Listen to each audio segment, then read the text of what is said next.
네, 반갑습니다. 오늘 날씨 참 좋은 날입니다. 동의하십니까? 전 동의를 못하겠는데 어떻게 이 좋은 날씨라고 얘기하세요? 에어컨 때문에 좋은 날씨라고 생각하시나요? 너무 더웠습니다. 그래서 가면 갈수록 더 날씨는 더워져 가고 있다. 이걸 어떻게 받아들여야지? 라는 생각을 한번 해봅니다. 여러분들은 어떻게 받아들입니까? 이게 하나님의 진노입니까? 아니면 자연현상입니까? 아니면 인간의 실수입니까? 어떻게 해석을 해야 되죠?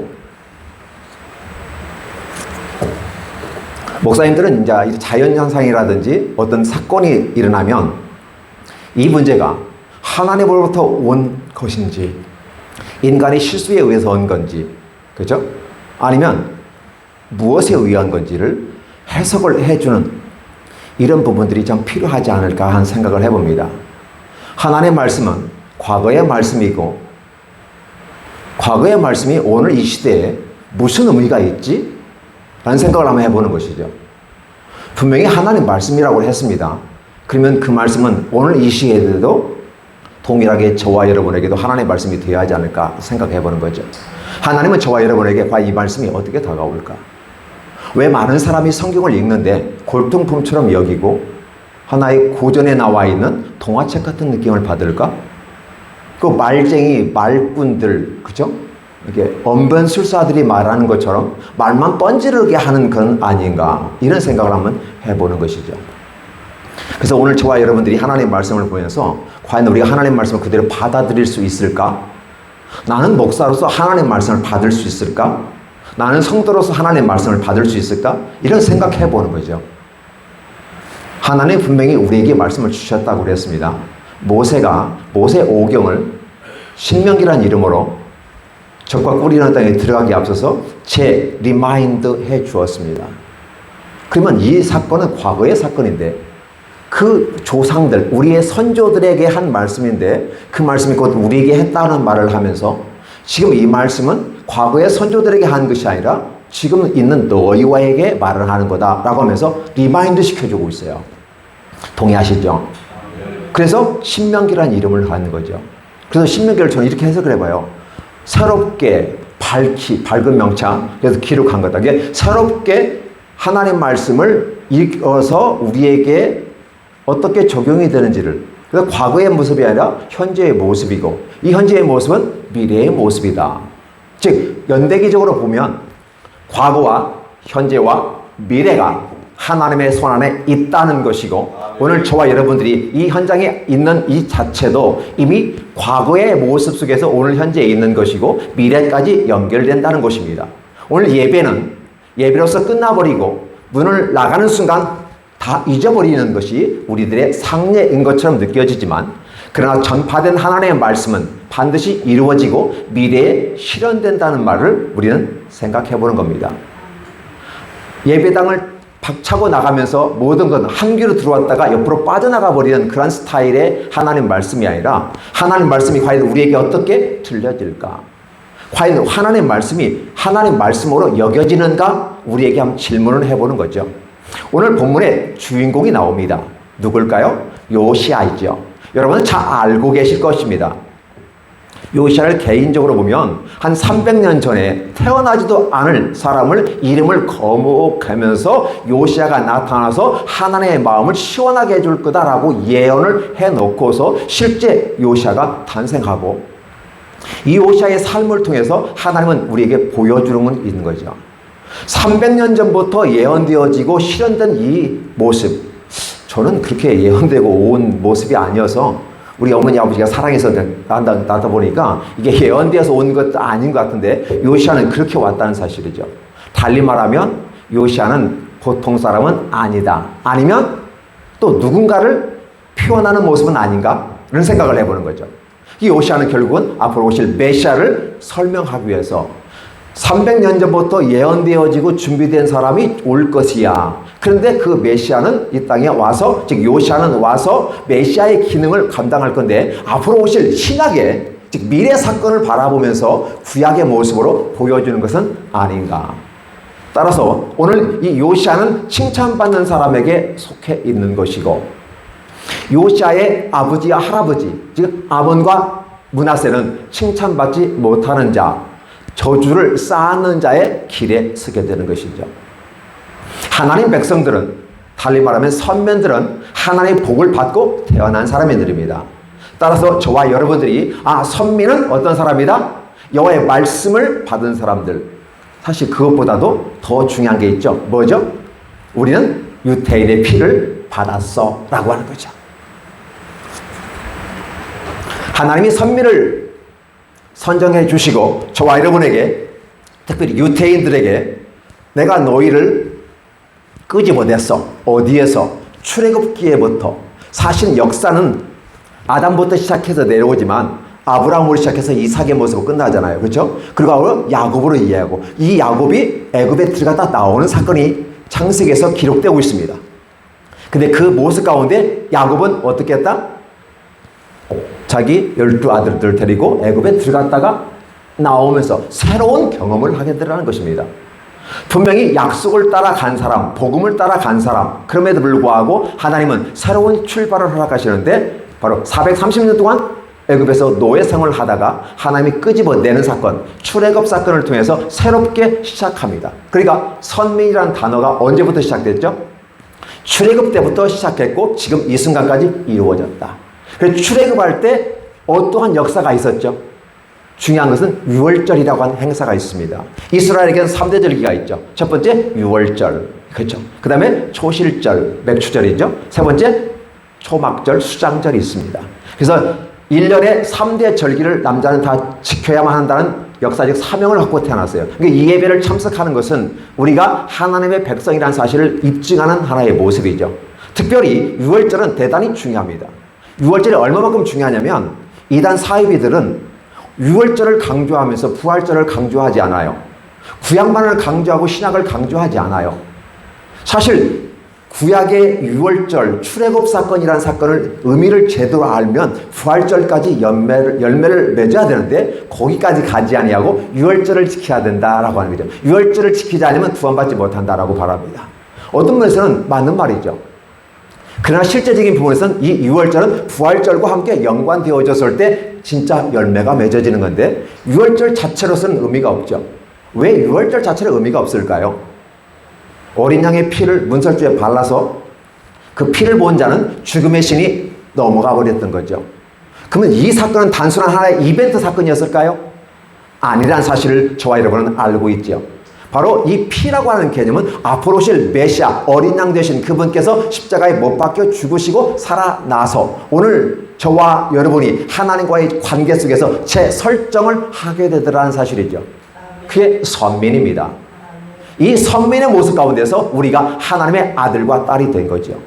그런데 오늘 저와 여러분이 하나님의 아들, 딸로서 도대체 내가 하나님의 아들이라는 증거가 뭐지? 내가 하나님의 딸이라는 증거가 뭐지? 내가 하나님의 자녀라는 증거가 뭐지? 요즘 이 과학시대를 살아가는 우리들은 자기가 말한 거에 대한 변증을 하고 입증을 해야 될 의무가 있습니다. 하나님 말씀을 전하고도 그 말씀에 대한 증거를 찾아야 되는 거고 그 말씀이 확실한가를 상고해보는 모습은 어떨까? 근데 오늘 저와 여러분들이 하나님 말씀들을 들으면서 왜 하나님 말씀을 받지 않을까? 이게 무슨 소리예요, 목사님? 우리 하나님 말씀을 들었어요. 성경책 말씀을 읽었고 하나님 말씀을 들었어요. 근데 우리는 하나님 말씀으로 말씀을 받지 않는다는 거죠. 무슨 소리일까요? 하나님 말씀으로 들었다면 그 말씀은 죽더라도 이행되어지고 시행되어야 되고 그래서 그 말씀을 따라 나는 그 삶을 살아가야 돼, 입증해야 될 모습이 있는데 우리는 입증을 하지 않아요. 하나님만 믿으면 구원받습니다. 예, 하나님 믿는 것은 구원으로 연결되기는 하지만 하나님을 믿었다고 완벽한 구원에 이루어진 것은 아니라는 거죠. 인생이라고 하는 것은 작게 말하면 인생이지만 크게 말하면 역사라고 볼 수 있죠. 그 역사, 인생은 바로 과정의 모습이고 그 과정 속에서 우리는 제한된 삶을 살아가면서 무엇을 해야 되는가? 입증을 해야 돼요.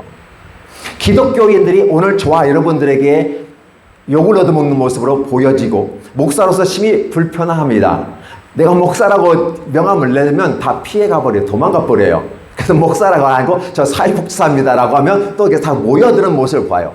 그만큼 목사부터 시작해서 하나님의 백성이라고 자부하는 사람들이 하나님의 말씀과 관계없는 삶을 살더라는 거죠. 구약에서는 어떻게 살았죠? 우리는 선민입니다. 라고 말하는데, 말을, 즉 하나님의 백성으로서 율법을 지키고 준행하는 사명을 통해서 내가 하나님의 선명을 입증을 해야 되는데 입증을 하지 않아요. 하나님의 말씀을 교묘하게 이용합니다. 그러면서 나는 하나님의 백성이라고 말하면서 하나님의 말씀을 지키지 않고 하나님의 말씀을 믿지를 않아요. 그래서 예수님께서 이 땅에 오셨을 때 바로 바리새인과 서기관과 율법사들, 그렇죠?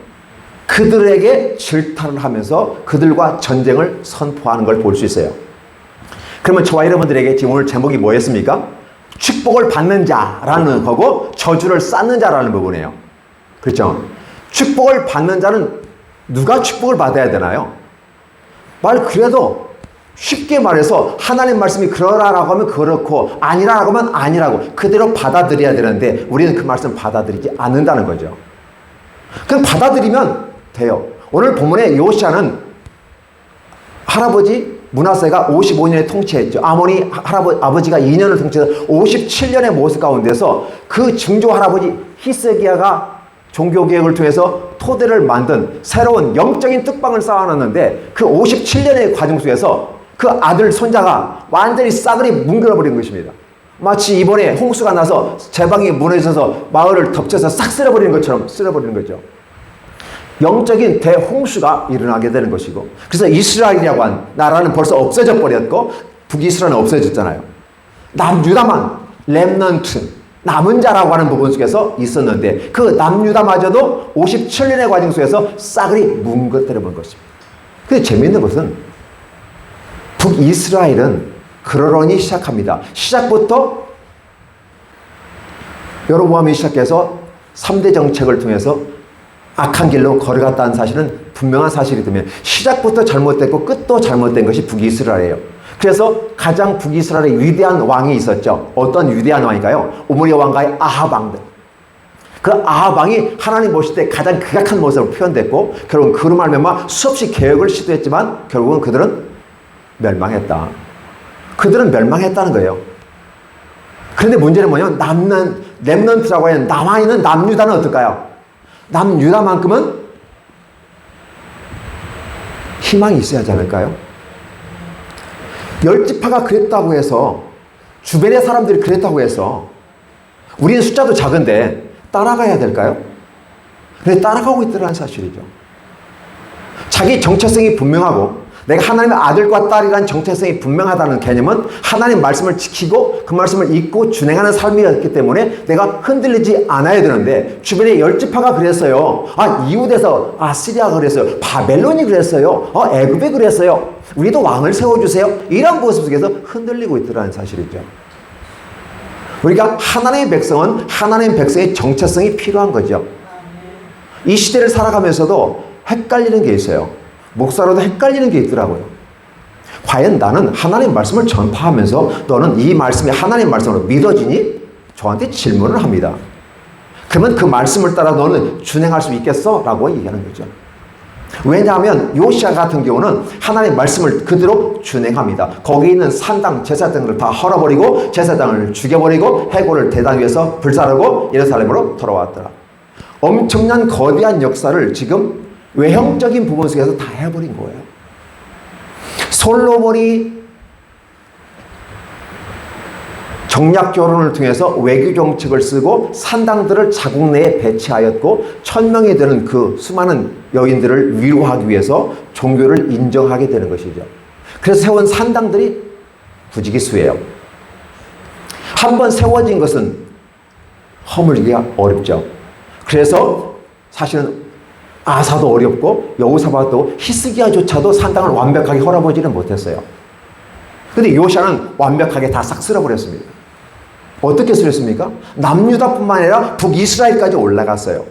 북이스라엘 여로보암의 3대 정책 중에서 2개의 벳아웬 우상의 집이 있었죠. 베델과 단. 거기 있는 거 다 쓸어버리는 거죠. 그러면서 베델의 선지자가 예언했던 그 말씀을 그대로 요시아 때 그대로 응답이 되면서 외형적인 산당들을 다 없앱니다.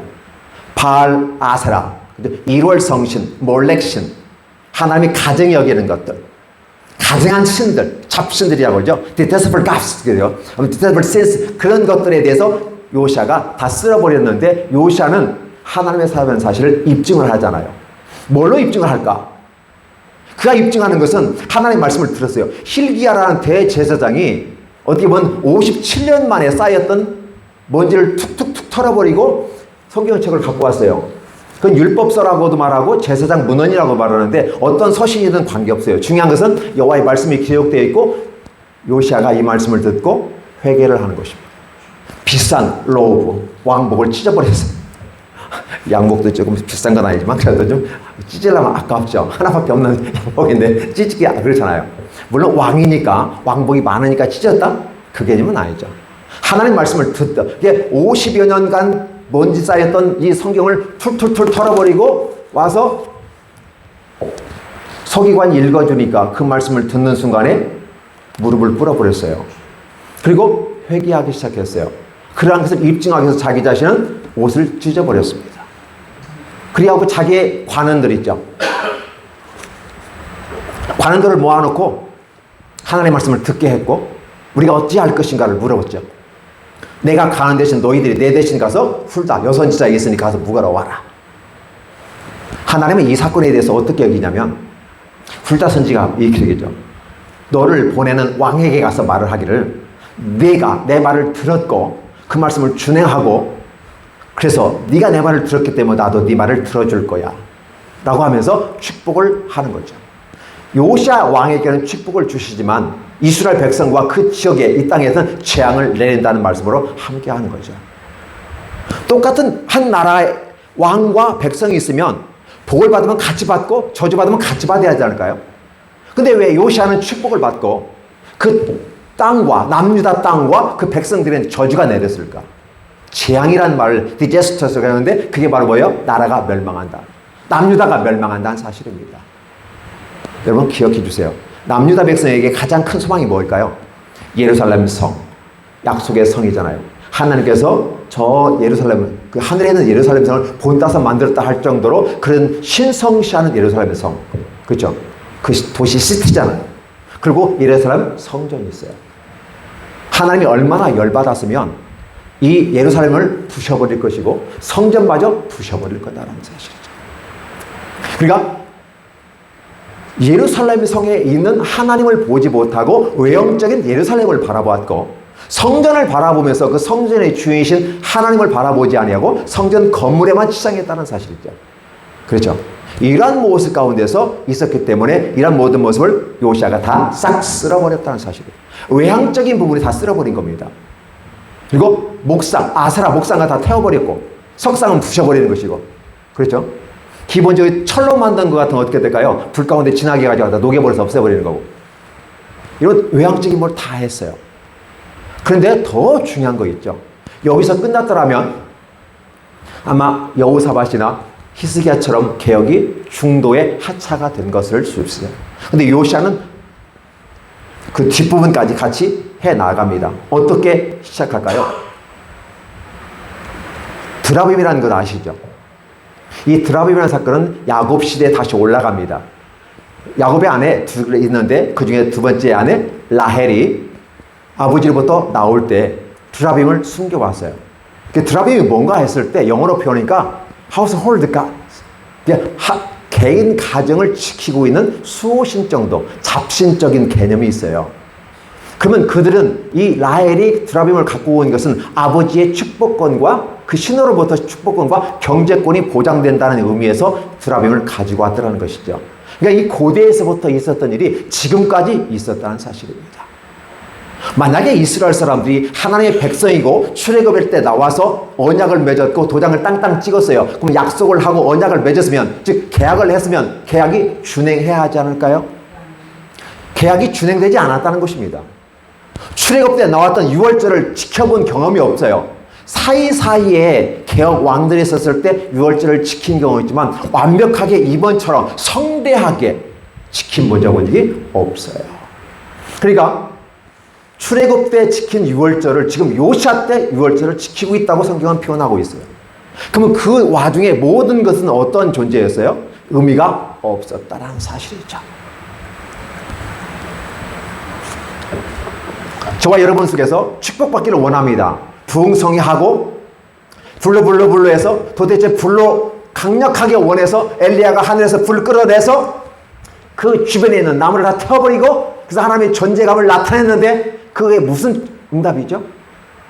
나에게 무슨 상관이 있죠? 기적을 보았습니다. 능력을 보았습니다. 힘이 나타났습니다. 그게 나에게 무슨 의미가 있죠? 의미를 찾아야 되는 거예요. 우리가 하나님의 말씀을 보면서 우리는 외향적인 것에 굉장히 많이 치중하고 있다는 느낌을 가져요. 기적, 능력, 파워, 하나님의 전능함이 이 땅에 나타나고 그래서 엘리야처럼 바라보면서 하늘에 불이 내리고 3년 반 동안 오지 않던 비를 끌어오는 사건을 통해서 하나님이 살아계심을 보여주었는데도 불구하고 이스라엘 사람들은, 즉 북이스라엘 사람들은 하나님을 선택하지 않았어요. 분명히 그들은 약속을 했거든요. 하늘에서 불이 내려오고 비가 오면 그것을 허락하신 분이 하나님이다. 바알이 그렇게 했으면 바알이 하나님일 것이고 여호와께서 하시면 그분이 하나님일 거다. 어떻게 생각하느냐? 라고 물으니까 오 맞다. 합리적이다. 라고 말하면서 한번 해보자. 라고 그러죠. 그래서 450명의 사들, 840명이죠. 그하고 엘리야 혼자 850대 1의 대결을 벌이는 거 아니겠습니까? 근데 결국은 엘리야가 이겼어요. 이겼으면 어떤 사건이 발생해야 될까요? 약속은 지켜야 하지 않을까요? 아니 그분이 이 능력을 발휘했으면 그분이 하나님이라는 걸 알고 하나님을 따라가야 되는데 전혀 안 따라가더라는 것이죠. 따라서 오늘 저와 여러분들에게 나타난 어떤 기적과 능력과 이런 파워가 어떤 의미가 있는가를 한번 생각해 보는 것이죠. 그죠? 그래서 지금 축복받은 사람들은 이렇게 하면 축복을 받습니다 라는 말은 얼마든지 할 수 있고 수많은 명강사들이 다 하고 있어요. 사실 누구든지 축복받는 거 알잖아요. 일단 성실하게 살면, 죽기까지 노력하면, 그렇죠? 복 받는 거죠. 남에게 선을 행하면, 그렇죠? 교회 선거도 많이 하면, 성지순례도 가면, 축복받에 천국까지 간다고 오염된, 굴절된 복음을 전하더라는 거죠.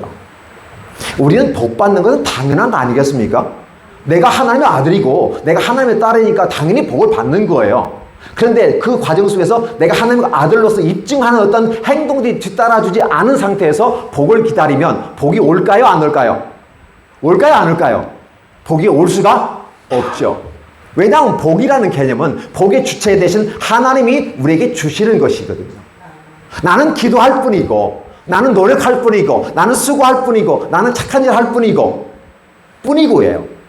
그러나 복을 주시는 분은 주님이 주신다는 사실이죠. 근데 마치 하늘에서 불을 끌어온 엘리야는 어떤 모습이었을까요? 지극히 겸손하고 떨며 두려워하며 하나님 이 백성에게 하나님의 저 살아계심을 보여주옵소서 마음을 졸여가면서 하나님의 능력을 끌어왔던 분이에요. 그런데 마치 우리는 엘리야를 어떻게 바라보나요? 엘리야를 바라보면서 엘리야 힘 있는 사람이야. 능력 있는 사람이야. 우리도 그렇게 힘과 능력으로 이끌어갈 거야. 내가 은혜를 베풀 거고 내가 기적을 만들 거고 내가 새로운 길을 열어갈 거야 라는 말을 하게 되는 거죠. 그러나 기적의 현장 속에 있는 주인공들은 두렵고 떨림으로 하나님 앞에 서 있는 거죠. 엘리야도 그랬고 홍해를 가르는 모세도 어떻습니까? 두렵고 떨리는 거죠. 잘못하면 돌멩이 맞아 죽어요. 고라, 나단, 아비람, yon 그 200여 명의 나중에 땅으로 딱 덮어버리는 사건이 발생하잖아요. 그 순간 전까지는 수없이 모세를 따라다니면서 엄청나게 힘들게 한 거죠. 우리가 바라보는 모세는 굉장히 위엄있고 멋있고 그림만 봐도요 막 아주 우락부락한 것처럼 이게 그림이 그려져 있잖아요. 그래서 그냥 저분들만 보면 그 카리스마가 넘치는 것 같아요. 야, 뭐 저 정도 되어야 부흥사고 저 정도 되어야 목사이고 저 정도 돼야 능력 있는 거 아니야? 내가 대한민국을 선도하고 대한민국에 복음을 전하고 이렇게 하는데 실제적으로는 그들은 하나님 앞에 섰을 때는 그런 말이 전혀 없어요. 근데 왜 우리에게는 그렇게 보일까?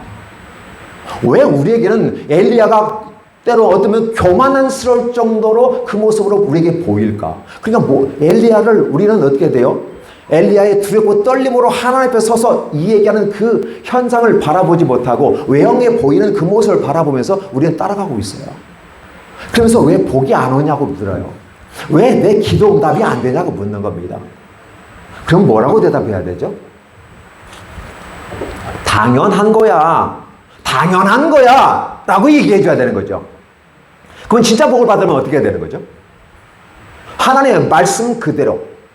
그래서 출애굽에 나올 때 하나님의 살아계심을 보여듣고 유월절을 했고 유월절을 지키는, 그래서 3대 절기를 지키면서 너희가 이 땅을 살아가라라고 약속을 했고, 이런 지키는 입증을 하는, 신앙을 입증하는 삶의 모습이에요. 그래서 믿음이라는 단어가 단지 믿는다, 신뢰한다 이런 개념으로 우리가 바라보고, 마치 내가 이 의자를 앉으면 튼튼하게 만들었으니까 넘어지지 않을 거야, 이런 신뢰 정도로 격화시키는 건 아닌가.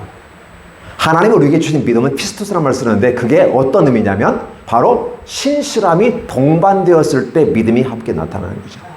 그러니까 우리가 믿음이 하나님의 말씀을 그대로 받아들이고 순종하면서 신실하게 그 삶을 살아가는 과정 속에서 응답과 기적과 능력이 나타나는 것이라는 사실. 성경은 이렇게 말하죠. Ask and 구하십시오. It will be given to you. 너에게 이루어질 것이다. 직역하면 그래요. Find. 찾으십시오. You will find. 당신은 찾을 것입니다. Look and 두드리십시오. 안 두드리는데 어떻게 해요? 두드려야 되죠. 뭘 두드리죠? 벽을 두드리지 말고 문을 두드리세요. 문을. The door will be opened to you. 문이 당신에게 열릴 것입니다. 분명히 성경에 기록되어 있어요.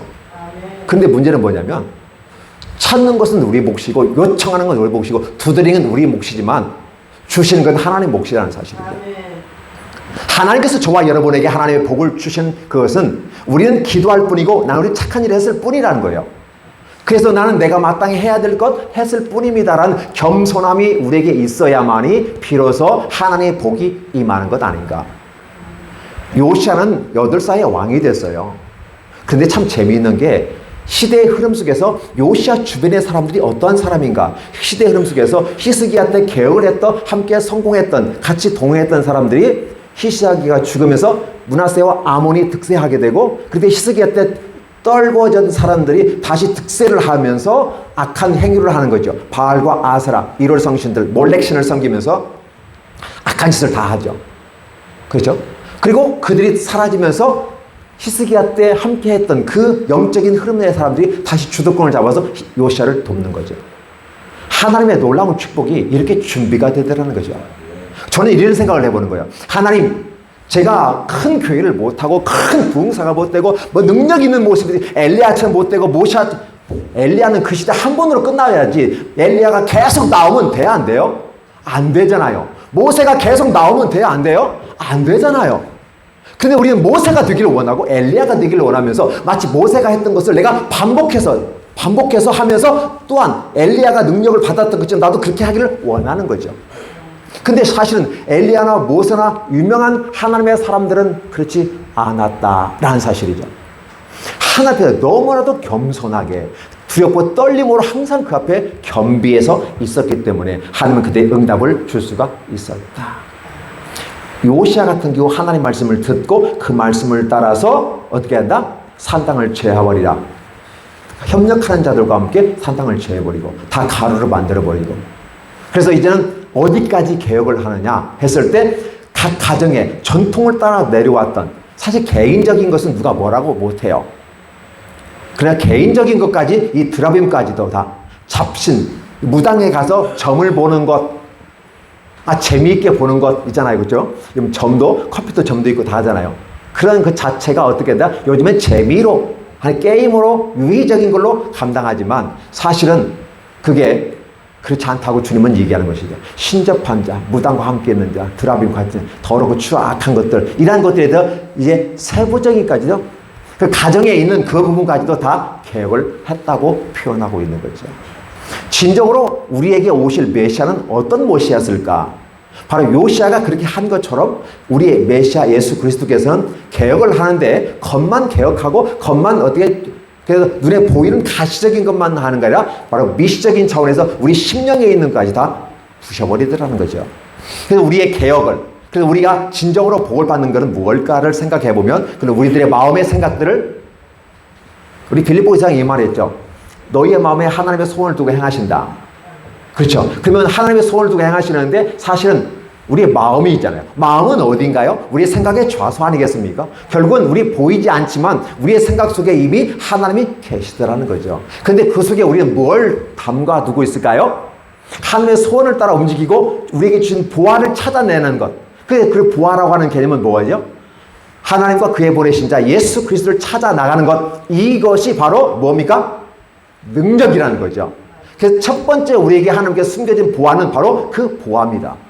하나님과 그의 보내신 자 예수 그리스도, 독생자, the one and only one, 하나밖에 없는데 유일하신 분이다라고 말해서 그분 독생자라고 말하면서 그분을 믿는 것이죠. 그래서 인간이 인생을 살아가면서 가장 복 터진 사람은 예수님을 믿는 것이고 그분을 경배하는 것이라는 사실이죠.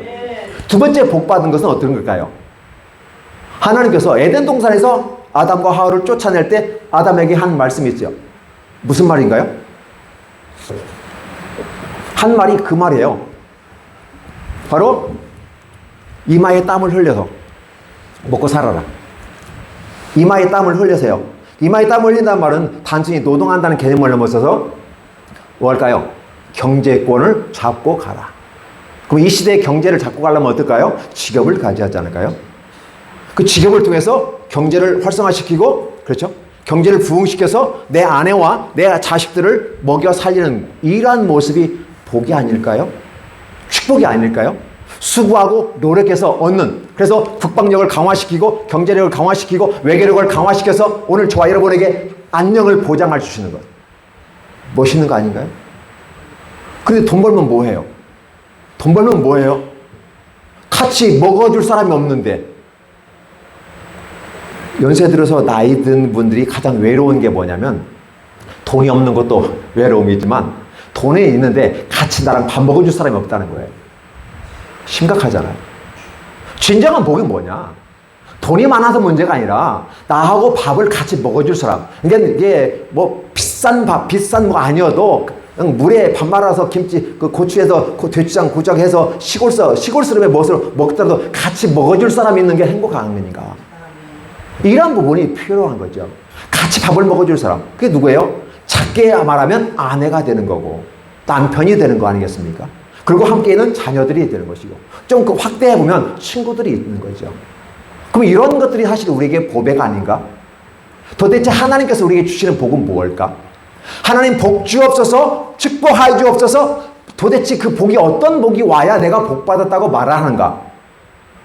그렇게 복을 많이 받았던 사람들한테 쫓아가서 물어보면 도대체 무슨 복을 받았습니까? 하면 대개 어떤 복을 얘기하나요? 연세 드신 분들은 건강의 복을 얘기할 거고, 병든 사람은 경제, 그렇죠? 뭐 건강한 모습이고, 그다음에 돈이 없는 사람들은 경제가 회복되면 복 받았다고 말하는 것이고, 짝이 없는 사람은 결국 어때요? 짝을 찾으면 복 받았다고 하는 거 아닐까요? 또 그 돈도 있고 짝도 있는데 아기가 없어. 아기를 갖고 싶은데 아기를 가질 수도 없어요. 그런 환경이 있다면 어떻게 해요? 아기 가진 사람이 복 있는 사람처럼 느껴지지 않나요? 저는 질문해 보는 거죠. 도대체 우리가 복을 받기를 원하는데, 그래서 모든 사람이 복 받기를 원하니까 오늘 또 복 받는 사람, 복을 쌓는 사람, 이렇게 보면 좋아요. 그러면 내가 복 받는 사람이고 내가 복이 쌓여질 것이고, 나뿐만 아니라 내 후대, 내 자손, 천대까지 복이 쌓여지면 얼마나 좋을까요? 그렇죠? 근데 이미 그거 다 하는 약속해 주신 거잖아요. 내가 여호와의 규례와 명령과 율례를 지켜 행하면 천대까지 복이 임할 거다는 사실을 해 주셨잖아요. 그런데 여전히 우리는 내가 준비해서 복을 쌓아가고 만들어가고 있는 거죠. 이런 부분들이 우리에게 다가오다 보니까 과연 우리는 도대체 무슨 복을 말하는 거지? 성경은 이미 우리에게 주신 복들이 다 쫙 줄비하게 전시되어 있습니다. 이미 런칭되어 있어요. 이미 다 전시화되어 있어요. 박물관에 가면 다 전시되는 것처럼 여호와의 복이 다 걸려 있잖아요. 그러면 이 작품 괜찮은데 돈 주고 사는 것처럼 여호와의 복을 사오면 되는 거죠. 무엇으로? 믿음으로 사오면 되는 겁니다. 근데 우리는 그렇게 하지 않고 내가 어떤 거 결국 우리의 복은 어디서부터 출발해요? 이 땅에서부터 출발해요. 하나님의 말씀을 이야기하고 규례와 율례와 명령을 지키면 복이 임한다고 했는데, 여전히 우리는 하나님께서 주신 위로부터 온 시스템, 로고스, 그죠? 하나님의 시스템이 내려왔잖아요. 그 처음에 창세기에서부터 시작해서 요한복음에 보면 천지 창조하셨는데 결국 말씀으로 창조했다. 이게 로고스다라고 표현하고, 이거 하나의 시스템이다. 왜 하나님은 시스템으로 왔을까? 그건 인격으로 우리한테 오신 분이잖아요. 인격으로 오셨는데 창세기부터는 어때요? 인격으로 오셨다기보다는 로고스로 오셨다. 말씀으로 오셨다. 근데 그분이 곧 하나님이다. 근데 우리가 그분을 보지는 못했어요. 그래서 신약에 와서는 어떻게 돼요? 예수 그리스도의 뭐 인격으로 오셨잖아요.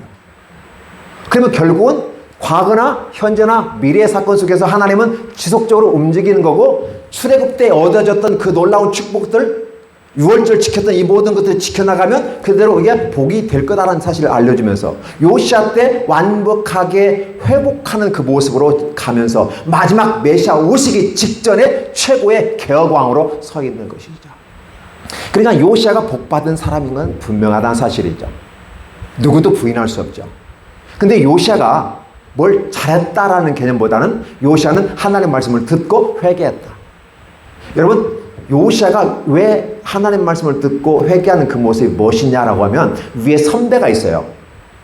이스라엘의 역사 속에서 5명이 선한 왕으로 기록됩니다. 그 선한 왕이 누구죠?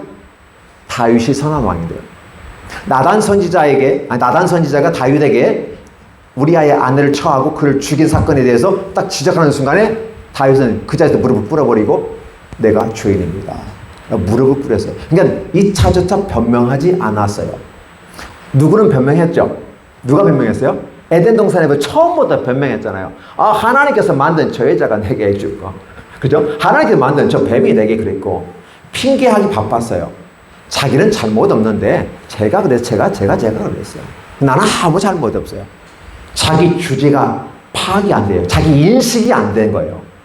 죄를 짓고도 자기 인식이 안 되는 거예요. 그러니까 어떻게 돼요? 내가 내 자신 인식이 안 되는데, 내가 하나님의 자녀라는 정체성이 없는데 내가 어떻게 복을 받을 수 있냐는 거죠.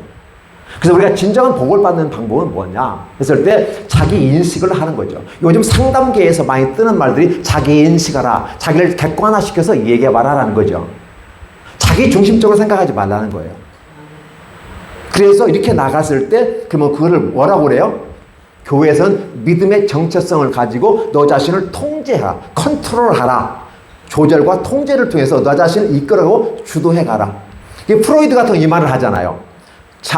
자연인을 갖고 있는 자아가 있는데 그것은 인간의 욕정을 따라 가는 거야. 리비도를 따라, 성적 욕망을 따라 움직이는 거야. 근데 초자아가 그걸 조절하면 너는 멋있는 사람이 될 수 있고, 조절하지 않으면 너는 동물 같은 삶을 살 수밖에 없어 라고 얘기하잖아요.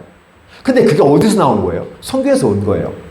프로이드가 초자아를 얘기하지만 성경은 이미 믿음의 정체성을 갖는 사람들, 즉 출애굽 때 선별해서 선민으로 선택했고 계약을 통해서 피의 언약을 맺었잖아요. 가장 무서운 게 이 죽음의 언약이잖아요. 피를 흘려서 그 피를 보고 피를 본 사람은 살잖아요. 무슨 피?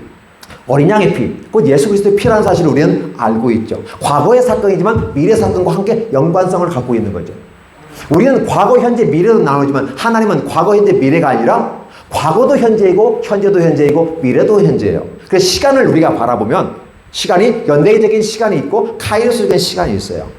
우리는 과거, 현재, 미래만 바라보는 중심으로 있어요. 근데 하나님은 카이로스적인 시간이 있기 때문에 지금 아브라함에게 계시는 하나님은 오늘 저와 여러분에게 함께 계시는 거고, 우리 미래의 사건에도 우리 자손만대에도 여전히 그들과도 함께 하신다는 사실이죠. 근데 우리가 이해가 안 되는 거예요. 아니 어떻게 하나님은 그렇게 계시냐고. 있을 수 없는 거 아니겠어? 근데 지금 하나님은 아브라함과 같이 계시면서 아브라함에게 복음을 주신 하나님은 오늘 저와 여러분에게도 복음을 주시는 거고, 그에게 복을 주셨던 분은 오늘 저와 여러분에게 복을 주시는 거예요.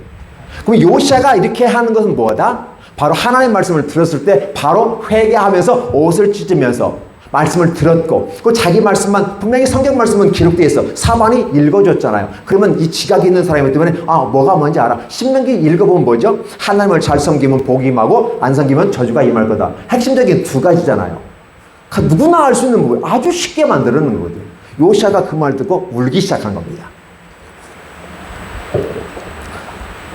따라서 요시아는 자신의 믿음을 입증한 거예요. 자신의 믿음을 입증하기 위해서 뭐 야단밥석 하는 거 아니에요. 엘리야 시대 때 자신들의 믿음을 입증하려고 깽가르치고 장구치고 별짓을 다 하잖아요. 하루 종일 막 했는데도 안 돼.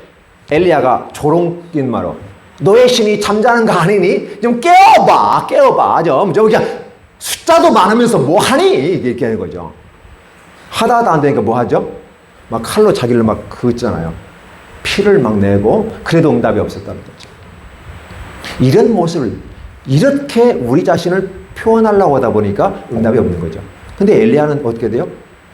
가서 무릎 꿇고 두 무릎 사이 얼굴을 쳐박고요. 이게 얼마나 힘든 자세인지 아시죠? 확 고기를 쳐박고 하나님께 기도하는 거죠. 그리고 그분 한 번 기다렸어요. 죽기 살기를 기도하는 거죠. 850명이 못한 걸 나 혼자서 해야 되잖아요. 내가 한다고 생각하면 불가능한 일이죠. 하나님, 차라리 죽이세요. 나 죽이세요. 이게 그 기도는 어떤 기도일까요? 엘리야의 강력한 기도를 풀어내는 그 기도는 어떤 기도일까요? 마치 십자가의 앞에서 예수께서 감난에서 기도할 때 하나님 할만하면 이 잔을 좀 옮겨주시지 않을래요? 생각하는 건 이게 말로는 쉬운데 직접 죽을 거 생각하니까 힘든 것 같아요. 그러면서 얘기하면서 뭘 해요? 이 잔을 옮겨달라고 하잖아요. 그 이 잔을 옮겨달라는 기도가 엘리야의 기도라고 생각하는 거죠. 여러분 동의하세요? 그 기도는 성경 안 써 있으니까 몰라요. 그러나 성경을 전체적으로 보라보면 그런 부분이 보이지 않겠어요? 죽기 살기를 기도하는 거예요. 오직 하나님만이 살 길이라는 사실을 엘리야가 그의 삶을 통해서 입증하는 거예요. 그러니까 기도했다는 게 중요한 게 아니라 기도를 어떤 식으로 그가 기도하면서 어떠한 마음이 하나님께 올라가느냐가 결정되는 거죠. 그러다 보니까 그 모습 속에서 결국은 불의 역사가 나타나는 거죠. 능력이 나타나는 것이고, 우리는 뭐만 봐요? 외향적인 것만 봐면서 와 저러니까 엘리야는 위대한 거야, 모세는 위대한 거야 라고 말하지만 사실 그들 하나님의 죽기 살기로 매달리는 거죠. 그때 저 자신이 부끄러운 때가 많이 있어요. 너는 목사인데 과연 죽기 살기로 하나님께 매달려 본 적이 있냐? 저한테 질문 한번 해보면 죄송스럽게 그지 없어요. 하나님이 다 귀를 작게 해주시고 그래 장학금까지 받으면서 공부를 했는데 길을 열어주시지 않을까요? 그런데 전혀 그것과는 관계없이 현실은 이끌어가면서 하나님이 인도하는데 순종하고 따라갔더니 하나님이 또 길을 열어주시더라고요. 열어주시는 대로 가는 거죠. 그래서 좀 축복받는 사람은 어떤 사람인가를 보면서 우리는 축복받는 사람은 이렇게 하면 축복받습니다. 수없이 들어왔고 수없이 했는데도 여전히 그 모양 그 꼴이란다면, 내 삶이 변화가 없다면 다시 한번 생각해 봐야지 않을까? 잘못 주소를 입력했다. 여기 오는데 주소는 잘 입력했는데 입구해가지고 헷갈려가지고 한 바퀴 돌았다는 사실이죠. 주소를 정확히 입력했는데도 내가 정확히 판단하지만 한 바퀴 더 도는 거거든요. 그럼 우리가 하나님의 말씀의 주소를 정확히 입력하고 우리 인생의 내비게이션에다 딱 입력해놓으면 제대로 가지 않을까? 설령 한 바퀴 돌다 하다도 여전히 똑같은 자리에 오르는데 주소를 정확히 입력하지 않으면 어렵더라는 거죠. 그래서 하나님께서는 저와 여러분들에게 말씀과 규례와 율례, 그렇게 귀에 딱지가 붙어처럼 막 계속해서 얘기하는 겁니다. 세월이 흘러니까 사람들이 다 잊어버려요. 건망증이 시작하면서 다 잊어버리기 시작해요. 여호와를 다 잊어버리기 시작해요. 하나님을 아는 시대가 다 사라져버립니다. 사사기 시대가 그랬고 여러 왕조에서 다 모든 부분이 다 그렇게 됐어요. 그런데 지금 요시아는 hil기야가 발견 율법책을 보면서 그 말씀을 다시 시작하더라는 것이죠. 다시 시작한다는 개념이 이제 하나님 말씀 다시 읽을 거야, 성경 다시 읽을 거야, 이 개념이 아니잖아요. 이미라도 알고 있었던 이 내용이 출애굽 때 했었던 그 말씀과 규례가 지금 이때에도 동일하게 역사하는 거고, 그래서 그 말씀을 그대로 준행하면서 이스라엘 백성들에게 얘기하면서 유월절을 지키라 하며 그 백성들이 지켰는데 여태까지 역대 모든 것보다 더 성대하게 지켰다. 북이스라엘에서 하지 못했던 것, 남유다에서 못했던 것, 이제 요시아 때 했다라는 말이 오늘 이 본문에 기록되어 있는 걸 보죠. 지켰다는 말이, 그러면 이 유월절을 지켰다는 말을 어떤 행사 치루었어, 이 개념으로만 봐야 될까요? 이 개념을 유월절을 지켰다는 말을 어떻게 하고 말씀을 지켰다는 말로 해석하면 어떨까요? 달리 말하면 믿음을 지켰다는 말로 해석하면 어떻게 될까요? 그러니까 요시아는 복을 받을 수밖에 없는 사람이다라는 사실을 얘기하는 거죠. 시대가 흐르면서 사람들은 인간이 듣기 좋은 소리를 많이 하게 되는 거죠. 이 모습 가운데 결국은 인간이 듣기에 좋은 소식을 얘기해요. 그래서 오늘 강의 참 좋았어요. 오늘 강의 좋았어요. 오늘 설교 잘 좋았어요. 목사님 은혜 받았어요. 그럼 목사는 뭣도 모르고 무조건 좋아해요. 왜? 은혜 받았다고 하는데 얼마나 좋겠어요. 내가 설교를 잘했다는 말이잖아요. 자기 해석을 해요. 근데 그 말하는 사람의 의도가 한번 물어보세요. 진짜 하나님 말씀을 설교를 잘해서 은혜 받은 건가요? 자기가 듣고 싶은 말을 골라서 해줬으니까 은혜 받았다고 얘기하는 거죠. 진짜 여호와의 말씀을 들으면 요시아처럼 마음을 찢어버려야 돼요. 근데 요즘에 우리는 어때요? 하나님의 말씀을 듣고 찢지 않아요. 애통해하지 않아요. 형제 어찌할꼬 하는 말이 우리에게는 없어요. 이런 부분 속에서 무슨 복을 얘기하냐고. 복을 받을 준비가 안 돼서 복을 달라고 하면 하나님 참 민망하지 않을까.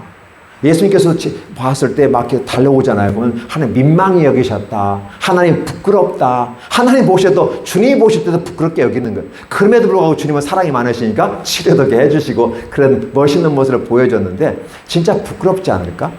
근데 문제는 대단히 중요한 것은 이방 사람들은 그렇다 치더라도 하나님을 믿는 사람이 나는 어떤가라는 다시 질문을 스스로에게 한번 던져보는 건 어떨까? 그래서 저 자신이 이제, 이왕이면 목사님 큰 교회, 아니면 큰, 기도원, 아니면 큰 사업체. 되게 다 큰 것만 요구하는 것 같아요.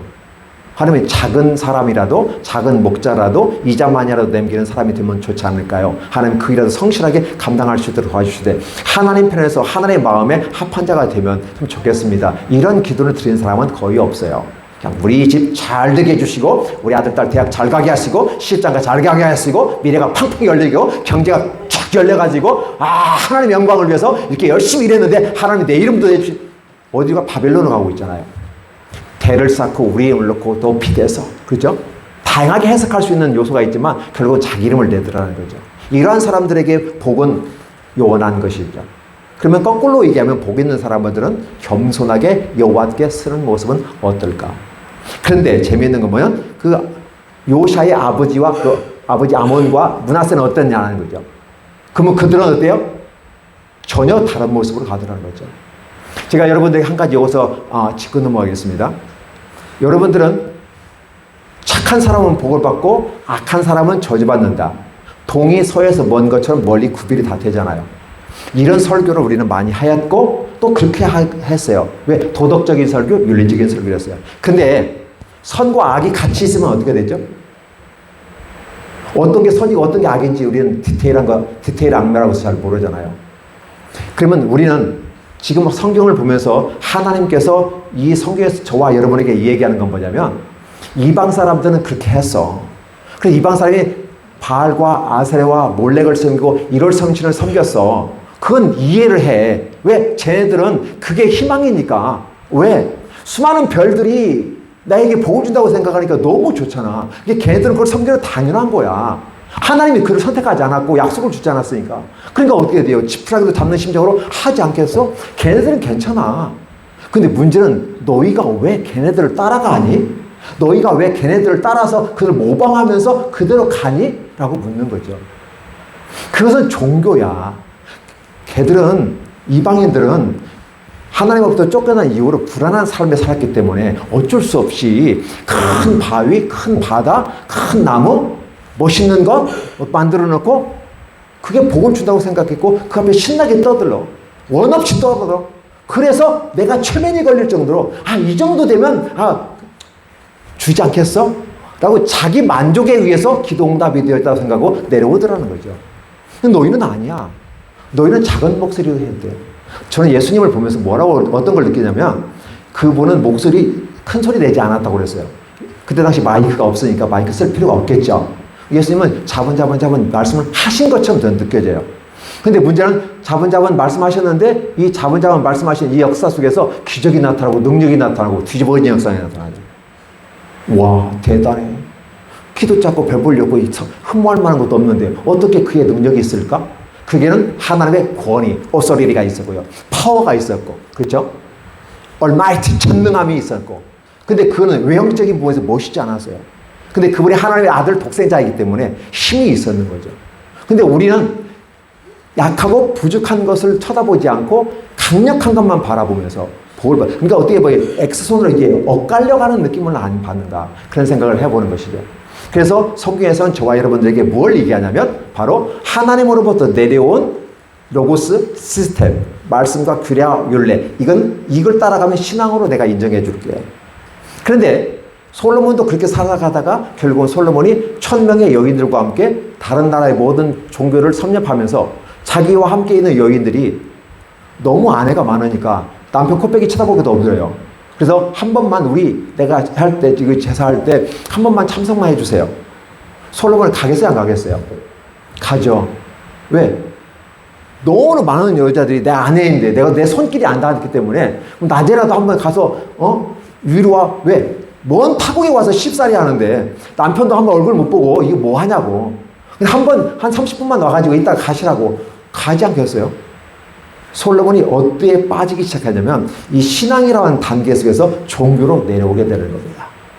그래서 다양한 산당들을 섬기고 우상들을 섬기게 만들고 이방인의 문화가 이스라엘에 들어오게 만드는 상태가 발생되는 거죠. 문제는 여기서 끝나는 게 아니라 솔로몬 자신도 신앙에서 내려와서 종교에 머물러 있는 거죠. 그러면 비교종교하게 되는 거고 결국은 모든 종교는 다 똑같은 거야. 이쪽 산을 올라가든 저쪽 산을 올라가든 똑같이 올라가는 거야. 종교 다원주의가 나오는 거고 이런 상황 속에서 우리가 모든 종교는 다 똑같은 거야. 근데 분명히 하나님은 다르잖아요. 한 분 유일하신 하나님이다. 솔로몬은 뭐라고 하죠? 다 똑같은 거야. 다 일반적인 거야. 라고 말하면서 하게 될 때 솔로몬도 종교에 머물렀다. 제일 중요한 것은 성경이 과연 솔로몬을 어떻게 평가하냐는 거예요. 솔로몬이 하나님을 떠났다. 우리는 솔로몬이 지혜로운 왕이고 멋있는 왕으로 추앙을 받고 있어요. 지금까지도. 솔로몬은 추앙받을 존재가 아니죠. 아버지로 말미암아 성전까지 지었고 놀라운 영광을 받았고 위대한 축복을 받은 것은 사실이지만 후반의 인상 속에서는 그가 신앙에서 내려와서 종교로 머물러 있더라는 거죠. 종교라는 개념을 어떻게 볼까요? 하나님께서 주신 말씀과 규례와 율례를 지켜내는 사람이 신앙이라고 한다면 그걸 준행하려고 무단히 나름대로 노력하며 힘들고 어려울 때 하나님 도와주세요라고 하면서 그분을 붙잡고 가는 그 모습, 엘리야도 그렇고 모세도 그렇고 여러 역대 유명한 신앙들이 다 그렇게 했어요. 그런데 그렇게 하지 아니하고 인간 중심으로 나를 위해서 만들기 시작했어요. 신화를 만들고. 그래서 이 신화를 만들면서 신화 속에 자기의 불안한 마음을 감추면서 신을 자기가 통제하려고 하는 단계까지 들어가요. 그래서 요즘 시대에 하나님은 어떤 하나님으로 우리에게 비유되나요? 택배 기사 하나님.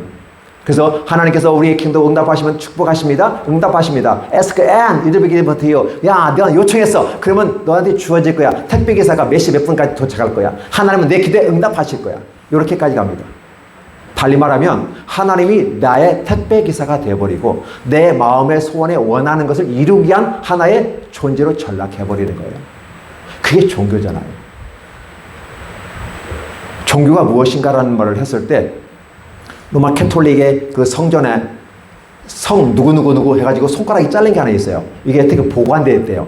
요걸 한번 보고 이게 키스 한번 하거나 썩은 시체잖아요. 그죠? 요 손 한번 대면 내가 위로받고 은혜받고 성령 체험한다는 이런 식의 표현을 하는 거죠. 그 뜨거운 때 앞에 줄 쫙 서서 우리 마스크 살 때 기억하시죠? 줄 서서 있는 것처럼 그 성물이라고 하는 이거 와서 한번 만지거나 키스 한번 하고 하는 건 소원을 삼고 있어요. 그게 종교라는 거예요. 뭘까요? 그가 아무리 멋있는 믿음의 삶을 했다 할지라도 손가락에 불과한 거고 이미 썩은 시체잖아요. 그죠? 아무 의미 없는 거잖아요. 근데 거기에 축하하면 마치 복을 받는 것처럼 얘기하고 하는 거죠. 달리 말하면 굴절된 복음을 전하는 거잖아요. 여호와는 율례와 규례와 법칙 분명히 딱 얘기하고 로고스와 법으로 얘기했단 말이죠. 그럼 그걸 가지고 가보는데 굴절된 모습으로 복음을 전하는 거죠. 마치 컵이 이렇게 있어요. 컵이 있어요. 젓가락을 집어넣으면 어떻게 될까요? 유리컵에 집어넣으면 굴절해서 보이죠. 그럼 여기서 이제 싸움이 일어나는 거예요. 알미니아 같은 경우는 어떻게 하죠? 이 컵을 보니까 이거 지금 현재 젓가락이 굽혀져 있어. 휘어져 보여. 이게 사실이야. 봐. 보이잖아. 근데 칼빈주의는 뭐라고 하죠? 쓱 빼가지고 아니야. 반듯한 거야. 자, 저와 여러분에게 지금 이제 싸움이 일어나는 겁니다. 어떻게 싸움이 일어나요? 젓가락이 반듯한 겁니까? 휘어졌습니까? 라고 묻는 거예요. 그러면 일반 학문에서 말하는 것은 오감각에 의해서 하는 것 때문에 분명히 볼 때는 휘어져 보였어. 그러면 이것도 사실이야. 그러니까 이런 부분은 틀린 거 아니야. 라고 말하는 거예요. 굴절된 모습을 갖고 가는 거죠. 근데 하나님은 딱 빼보니까 반듯한 거야. 하나님의 말씀은 항상 고다요. 역사관대 일직선의 역사관을 가지고 가는 것처럼 하나님은 반듯한 걸 원하거든요. 근데 우리의 눈에는 굴절된 모습으로 보여요. 학문을 할 때 오감각으로 입증되는 것은 진리로, 일반적 진리로 인정합니다. 근데 우리가 보는 것이 이렇게 굴절돼 보이는데, 휘어져 보이는데, 이게 마치 진실인 것처럼 얘기하면 아닌 거죠. 굴절돼서 그렇게 보이는 거예요. 그러면 우리가 이 땅을 살아가면서 굴절된 모습으로 이 세상을 바라보는 거죠. 아, 복에 대한 개념도 굴절된 모습으로 얘기하는 거죠. 이게 진짜를 바로 가르쳐 주지 않고 가짜를 얘기하면서 이 얘기하니까 어떻게 돼요? 이단 사이비가 되는데 심각하게 하면 이단 사이비가 되는 거고 적절하게 하면 애매모호하게 되는 거죠. 그래서 그 애매모호한 게 종교라는 거예요. 그러면 저와 여러분들이 과연 내가 복 있는 사람이라는 개념을 갖고 갔을 때는 어떻게 할까? 그냥 내 생각과 내 경험과 내 지식과 이런 거 다 내려놔 버리는 거죠. 하나님 앞에 딱 서가지고 어린아이의 모습 가운데서 잘못한 건 잘못했다고 인정하고 말씀 그대와 그대로 지켜나가는 거죠. 그 말씀을 듣고 느끼고 행하는 대로 그대로 읽고 듣고 행하면 복이 그대로 임하는 거죠. 근데 이렇게 단순하게 얘기하면 이거 목사님 그렇게 하면 복 받을 사람은 누가 있어요? 다 복 받았겠네요? 맞아요. 그러면 다 복 받는 거죠. 문제는 뭐냐면 그렇게 살지 못한다는 거죠. 왜? 그렇게 힘들어요. 하나밖에 없는 예수님 하나 가지고 어떻게 안심을 해요? 1월 성신들이 쫙 비치면서 빛이 쫙 이 밤에 내려갈 때 보면 하늘이 바짝바짝바짝 그 많은 그 1월 성신들이 내게 복을 준다고 생각하니까 뭐 유한이 되는데 한 번 하나님이 내게 복을 준다고 하니까 뭔가 좀 허전하잖아요. 허전하잖아요. 아니에요? 이거 하나밖에 없는데 이거 하나 놓치면 어떻게 하죠? 빗나가면 어떻게 하죠? 우리 인간적인 생각을 갖고 있는 거잖아요. 우리 하나님은 하나밖에 없는 하나님이고 전능하신 하나님이고 창조자이고 구속자이고 그렇죠. 그렇게 자기신을 입증했어요. 하나님이 인류 역사 속에서 하신 일이 내가 전능한 하나님이다 라고 창세기에서 얘기했고 창조주로 얘기했고 신약에서는 내가 구속주로서 자기신을 입증을 했단 말이에요. 그렇게 입증을 해. 하나님이 우리 앞에 쇼를 하는 거예요. 어떤 쇼? 입증하는 쇼를 하는 거예요. 그렇게 보여주었어요.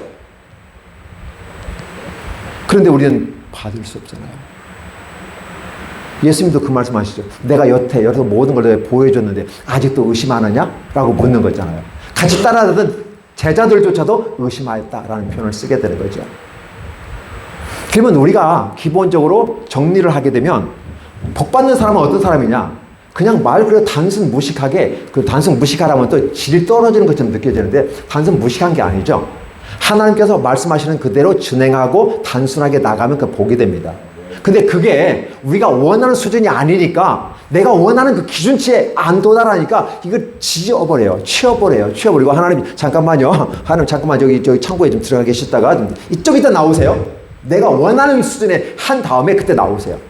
하나님 인정을 안 해요. 그러면서 복을 받겠다고 하면 어렵지 않을까. 그래서 중요한 것은 복은 누가 주시는 거죠? 목사가 복을 주나요? 부흥사가 복을 주나요? 복 주는 건 하나님이라고 그랬어요. 부흥사는 매개체로서 하나의 뭐랄까요? 촉매자 역할, 카탈리스트 촉매자 역할을 해주는 거예요. 불처럼 타오르게 동기부여를 주는 거죠. 하나님을 찾아가게 만드는 매개체인 거지. 목사가 복을 주는 거, 부흥사가 안 주잖아요. 복을 주는 건 주님이 주시는 거거든요. 그럼 우리는 그렇게 하도록 만들어 가면서 하나님의 복을 받게끔 만들고. 그래서 그들이 복을 받으니까, 이렇게 일찍 복 받았어요. 이렇게 진짜 잘 됐어요. 길이 열려졌어요. 와! 이게 간증이 아닐까요? 근데 나중에 이 간증도 픽션이 들어가가지고 이 얘기 스토리가 되죠. 그죠? 이런 모습을 바라보면서, 이것은 아니구나. 그래서 오늘 우리가 함께 하나님 말씀 앞에서 복 받는 사람이라는 개념은 있는 그대로 받아들이고 순종하고 가는 것이 좋겠다. 비록 내가 원하는 수준이 아니라 할지라도 내가 원하는 수준이 있어요, 저마다. 그럼 그 수준에 못 미치면 미달된 것으로 내 기준이 아니라 하나님의 기준이 내 기준보다 높잖아요. 그러면 내가 조금 마음에 안 들고 좀 하나님이 하시는 일에 내가 마음에 안 들 수가 있잖아요. 그러면 어쨌든 마음에 안 들어도 순종하겠습니다 하면 되는데 순종을 안 하죠. 그러니까 복이 안 온다. 그럼 반대로 하면 순종하면 복이 온다. 너무 단순한 얘기를 하는 거죠. 그러면 더 중요한 건 문제는 뭐냐면 그 복이 오는데 복의 개념을 굴절시켜서 얘기해버린다. 천국을 굴절시켜서 얘기해버린다. 그러니까 휘어진 것처럼 얘기해버리는 거예요. 원래는 빠듯한데. 근데 복이 보니까 맞아 이거 이렇게 하면서 굴절된 복음을 받아. 그러면 어떻게 천국 가려면 누구 말대로 헌금 많이 하면 천국 갑니까? 믿음이 좋아져서 헌금을 하는 거잖아요. 그렇죠? 그런 사람에게 하나님 선물로 천국 주시잖아요. 내가 착한 일 하면 천국 갑니까? 하나님의 은혜가 임하고 복을 받은 사람은 착한 일 할 수밖에 없죠. 내가 그 놀라운 은혜를 받았으니까. 그래서 이것은 흘러가야만 하는 것이고, 그래서 이런 거 입증되니까 하나님 앞에 내가 천국은 땅은 당상이라고 얘기할 수 있는 것이죠. 그렇죠? 성지순례 가면 내가 천국 갈 수 있습니까? 성지순례 가면 역사의 현장 속에서 그분이 어떻게 했는지를 역사를 바라보면서 내 은혜가 넘치고 믿음이 생기니까 내가 그걸로 바라보면 믿음이 생기니까 비로소 천국 갈 수 있는 것이죠. 성지순례 갔다 와야만이 천국 갈 수 있는 건 아니잖아요. 마치 그렇게 굴절된 복음을 전해버리니까 복이 임하지 않는 거다. 그럼 달리 복이 임하지 않으니까 뭐가 임하죠? 저주가 쌓이게 되는 거죠. 하나님의 나라는 도 아니면 뭐잖아요. 축복 아니면 저주거든요. 이 중간이라는 개념이 없잖아요. 이 므낫세는 어떻게 돼요? 아버지와 정반대의 길을 갔어요. 아니 자식이 어떻게 아버지의 그 모습을 완전히 싸그리 뭉개버리고 그렇게 할 수 있어? 얼마나 악했는지 하나님이 열받아 버렸어요. 자 보세요.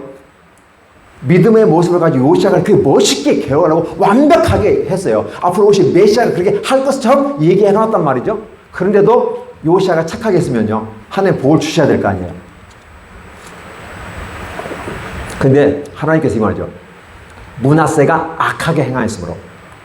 기억할 것은 므낫세만이 아니라 아몬만이 아니라 이것을 앞에 부분의 본문에 보면 뭐라고 기록되냐면 출애굽 때부터 우리에게 오는 모든 과정 속에서 무엇이 임하였다?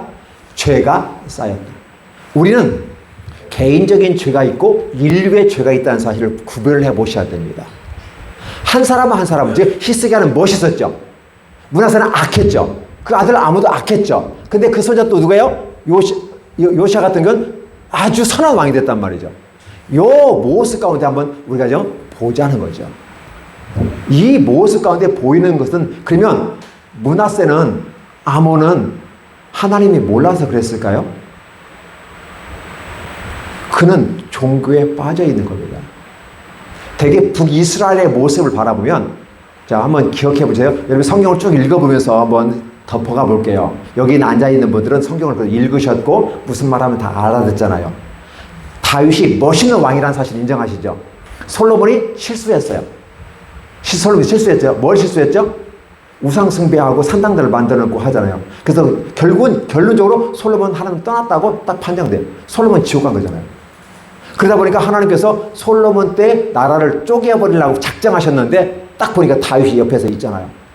다윗 때문에 나라를 쪼개지 못했어. 왜? 자식이 망가지는 거 보면 아버지가 좋아할까요? 좋아하지 않죠. 왜? 이 얘기가 왜 나오냐면 하나님 나라에서 다윗이 옆에 있다는 거예요. 그러면 지금 역사 속에서 자기 아들 솔로몬이 나라가 쪼개어지면 다윗이 그렇게 슬퍼할 걸 분명히 보니까 하나님이 이 아들 솔로몬 때의 나라를 쪼개지 않고 그 솔로몬의 아들 때 쪼개버리잖아요. 므낫세와 여로보암을 나눠주잖아요. 그렇죠? 이렇게 나가는 겁니다. 그런데 그 쪼개지는 과정 속에서 북이스라엘 초대 왕이 누구죠? 여로보암이에요. 그러면 하나님께서 이 솔로몬의 악한 행위를 보면서 다윗과 같은 새로운 왕이 탄생했으면 좋겠다. 솔로몬이 악한 행위를 하니까 여로보암이 국민들의 마음을 얻었잖아요. 그래서 이 여로보암이, 느밧의 아들 여로보암이 다윗처럼 그렇게 하면 좋겠다. 그래서 사실 솔로몬이 신하였던 사람을 왕으로 세워줬어요. 근데 문제가 하나 발생했죠. 우리의 신앙에 갈등이 발생합니다. 내 신앙을 입증해야 될 위치에서 지금 여로보암은 탈락하는 과정을 보여드리고자 합니다. 자, 분명히 하나님께서 다윗에게 주었던 기회를 여로보암이 똑같이 주었어요. 근데 문제는 뭐냐면 나라가 두 개 쪽 나눠지잖아요. 예루살렘 성은 남쪽에 있잖아요. 절기, 3대 절기 되면 어떻게 되죠? 다 내려와요. 다 내려오죠. 내려오면 어떤 문제가 발생하죠? 사람이 가면 돈이 가게 돼 있어요. 사람이 예루살렘에 모이면 돈이 다 예루살렘으로 가게 돼 있어. 그럼 북이스라엘 경제가 어떻게 돼요? 망가지잖아요. 그 여차 승진하면 어떻게 돼요? 고향 버리고 예루살렘에 정착해버리면 어떻게 되죠? 국민들까지 빼앗기는 거 있잖아요. 여로보암은 어떤 생각을 가졌을까요? 이 땅의 경제 원리를 중심으로 이러면 안 되지. 못 가게. 그래서 딱 막아버렸어. 못 가니까 어떻게 사람들이 반란을 일으킬 거 아니에요. 그러니까 예루살렘 대신 베델, 하나님의 집 베델이잖아. 베델, 그 단, 먼 길 가지 말고 가까운 데 가. 그러면서 두 전을 만들고 금송아지 만들어 놓고 섬겼죠. 그 여로보암이 뭘 선택했을까요? 나라를 생각하면서 나라를 강건하게 하고 나라를 굳건하게 살고 내 나라를 강하게 한다는 목적하에서 여호와를 버려버렸어요. 그게 3대 정책이잖아요. 그죠? 그래서 베델과 단을 만들어 놓고 금송아지 만들어 놓고 제사장, 유대인이 아닌 일반인을 세웠고 7월 15일 대속제일을 바꿔서 8월 15일로 바꿔버렸어요.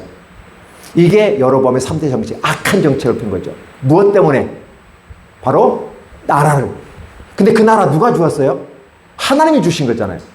그럼 반대로 한번 볼게요. 다윗은 어떻게 했죠? 다윗은 아버지가 미쳐 돌아가는 걸 보면서, 장인이 미치는 걸 보면서 어떤 생각하냐면, 하나님, 나 이거 필요 없어요. 이 나라 필요 없어요. 이 나라 필요 없다니까요. 이거 가져가세요. 근데 한 가지는 가져가시면 안 됩니다. 하나님의 성신은 내게서 떠나가게 하지 마십시오. 제가 우리 아버지 보니까, 미쳐 돌아가는 거 보니까, 나 무서웠어요. 사위한테 단창을 던져버리는가 하면 이상한 소리 하고 미쳐버려요.